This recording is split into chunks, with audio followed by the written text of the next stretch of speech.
أيتها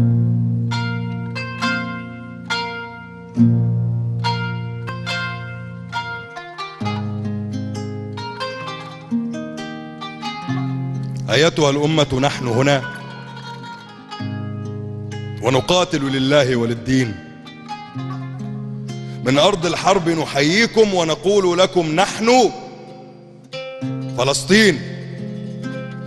إن عشنا فنعيش كراما، إن متنا فنموت عظاما، ونقاوم لسنا أصناما، أهلا بالموت إن جاء الحين.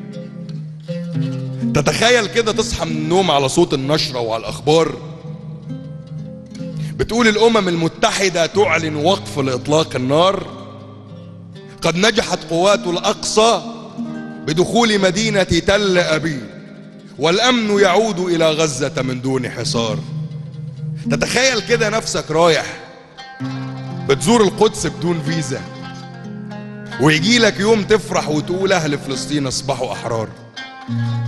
الأم اللي ابنها راح منها في عز شبابه تاخد طارها، والبنت اللي أبوها استشهد قدام عينها تبرد نارها، والطفل اللي اتيتم بدري من أمه ومن أبوه يكبر في سلام، والناس اللي اتطردت ترجع من الغربة عشان تفتح دارها. الموت مش سهل على الإنسان، بس إيه الإنسان من غير أرضه؟ اللي بيسمع عن ضرب النار غير اللي يشوفه أكيد برضه. الناس دي بتمشي على الصواريخ مش على الأسفلت. وخد بالك، أشرف موتة موتة واحد واقف بيدافع عن عرضه. أنا بسأل نفسي بجد ساعات وكتير، حلوة فلسطين زي الصورة؟ القبة الذهبية العالية اللي بشوفها